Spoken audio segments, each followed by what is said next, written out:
मुंबई के BJP office में जो कि थोड़ी देर पहले ही मुंबई पुलिस की टीम पहुंची हुई थी। 6 बजे बीजेपी नेता विनोद तावड़े का प्रेस कॉन्फ्रेंस होने वाला था। जिस तरह से उन्होंने नाला सोपारा में वहां पे पैसे देने का आरोप लगे हैं, एफआईआर दर्ज हुए हैं, मामले की जांच किया जा रहा है, उसी को सफाई देने के लिए यहाँ पे विनोद तावड़े पहुंचने वाले थे और प्रेस कॉन्फ्रेंस करने वाले थे। लेकिन थोड़ी देर पहले डीसीपी जोन 1 की टीम आती है और यहाँ पे कहा जाता है कि आप प्रेस कॉन्फ्रेंस नहीं कर सकते, क्योंकि जिस तरह से कोड ऑफ कंडक्ट है उसमें प्रेस कॉन्फ्रेंस नहीं किया जा सकता है। जो नाला सोपारा में एक एफआईआर दर्ज हुआ है उसमें भी एक बात है कि जो प्रेस कॉन्फ्रेंस विनोद तावड़े ने किया है उसको लेकर भी एफआईआर दर्ज हुआ है। तो यहां पर मुंबई पुलिस की टीम जोन 1 की डीसीपी पहुंचे और उन्होंने कहा कि आप जो 6 बजे प्रेस कॉन्फ्रेंस करने वाले हैं उसको नहीं कर सकते, क्योंकि कोड ऑफ कंडक्ट लागू है, इसमें प्रेस कॉन्फ्रेंस नहीं किया जा सकता है। विनोद तावड़े जो उनके ऊपर आरोप लगा इसी मामले को लेकर सफाई देने वाले थे। जो आरोप लगातार विपक्ष लगा रहा था, जो कहा जा रहा है बीजेपी की तरफ से कि साजिशें हैं, इन सारी चीजों को लेकर यहाँ पर सफाई देने वाले थे, लेकिन प्रेस कॉन्फ्रेंस सारे कैंसिल कर दिए गए हैं।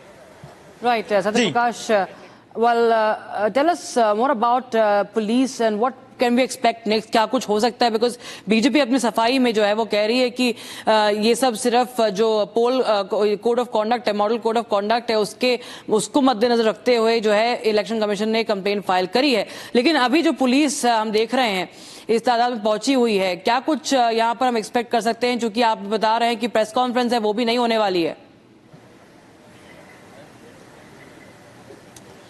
देखिए, पुलिस द्वारा कहा गया कि आप प्रेस कॉन्फ्रेंस नहीं कर सकते। इसके बाद कहा गया कि बाइट दिया जाएगा, क्योंकि प्रेस कॉन्फ्रेंस नहीं किया जा सकता तो बाइट दे सकते हैं, लेकिन उसको भी मना कर दिया गया, क्योंकि 6 बजे विनोद तावड़े यहाँ पे बीजेपी का हेडक्वार्टर जो नया बनाया गया है चुनाव को देखते हुए वहां पे पहुंचने वाले थे और अपनी सफाई देने वाले थे, क्योंकि जिस तरह से उनके ऊपर अलग अलग आरोप लगाए गए हैं पैसे देने को लेकर, इसी मामले को सफाई देने वाले थे। और जैसे ही पुलिस की टीम आई और उन्होंने कहा कि यहाँ पे जो बीजेपी के नेता थे उनसे कहा कि प्रेस कॉन्फ्रेंस कैंसिल करना पड़ेगा, क्योंकि जो है model of code of conduct होता है उसका उल्लंघन होगा, तो ये प्रेस कॉन्फ्रेंस नहीं हो सकता। तो कहीं न कहीं जो विनोद तावड़े अपना सफाई देने वाले थे, अपने पक्ष देने वाले थे, जो उनके ऊपर आरोप लगे हैं वो सारी चीजें अब नहीं दे पाएंगे, क्योंकि वो नाला सोपारा में पहले ही अपनी बातें रख चुके हैं। बीजेपी के नेता लगातार इस बातें रख रहे हैं, लगातार जिस तरह से विपक्ष लगातार घेरने की कोशिश कर रहा है, क्योंकि कल मतदान होने वाला है और जिस तरह से पैसे बांटने का आरोप लगे सारी चीजों को लेकर।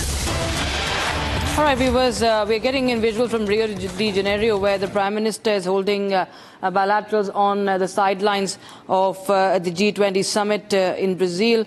And there you have those visuals coming in, viewers. Remember, the Prime Minister, Foreign Minister there, and he's meeting several leaders on the G20 sidelines, from Lula da Silva to other leaders. He'll be holding these sidelines, these bilaterals on the sidelines, and he's going to in fact meet the leaders from Italy, Indonesia, Norway, Portugal, discussing ways to improve and strengthen the ties